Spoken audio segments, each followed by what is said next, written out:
एक शहर में एक कुख्यात अपराधी रहता था। वह अपराधी ने हजारों बेगुनाहों के जान लिए थे। बहुत लंबे समय बाद वह अपराधी पुलिस के हत्थे चढ़ा था।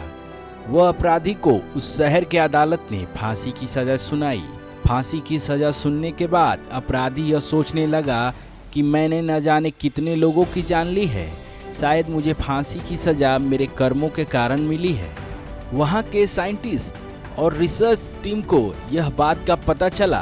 तब उन्होंने वहाँ के न्यायाधीश को जाकर एक बात कही। वहाँ के साइंटिस्ट ने न्यायाधीश से कहा कि वह अपराधी की मौत आप फांसी से करने वाले क्यों हैं? क्यों ना हम उसकी मौत दूसरे तरीके से करें, जिससे वह अपराधी को मौत की सजा भी होगी और हमारा एक्सपेरिमेंट भी टेस्ट हो जाएगा। वहाँ के न्यायाधीश ने एक्सपेरिमेंट के बारे में जानने की सोची। दरअसल एक्सपेरिमेंट यह था कि वह अपराधी को फांसी की सजा न देकर एक जहरीले सांप से कटवाया जाए। न्यायाधीश ने सोचा कि अपराधी की मौत किसी प्रकार से हो रही है एवं देश के साइंटिस्ट अपना एक्सपेरिमेंट भी कर रहे हैं, तो उन्हें कोई बात की आपत्ति नहीं जताई। सांप से कटवाए जाने की बात वह अपराधी को भी बताया गया। वह अपराधी अब गहरे चिंतन मनन में चले गया था और अपने अंदर ही अंदर इतना सहम गया कि मैंने न जाने कितने लोगों की जान ली है। अब परमात्मा शायद मुझे इस तरह की मौत देना चाहता है। अब दूसरे दिन भी सभी साइंटिस्ट एवं रिसर्च टीम ने वह अपराधी को एक बंद कमरे में अपने साथ लेकर चले गए।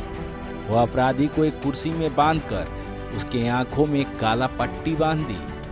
उसके आंखों में काली पट्टी बांध दी। थोड़ी देर बाद वह अपराधी को 2 पीन चुभाया गया। वह अपराधी को लगा कि मुझे सांप ने डस लिया है और वह आधे घंटे में मर गया।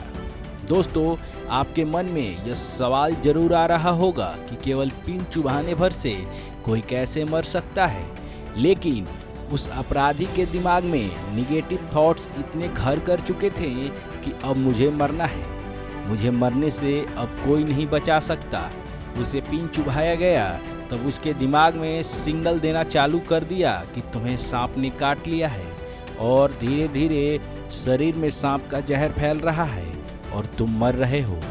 यही सोच सोचकर कुछ देर बाद अपराधी मर गया। तो देखा दोस्तों, निगेटिव थॉट्स आपको मार सकती है, इसलिए हमेशा मोटिवेट रहें और अपने जीवन में किसी भी क्षण पर निगेटिव थॉट्स न आने दें।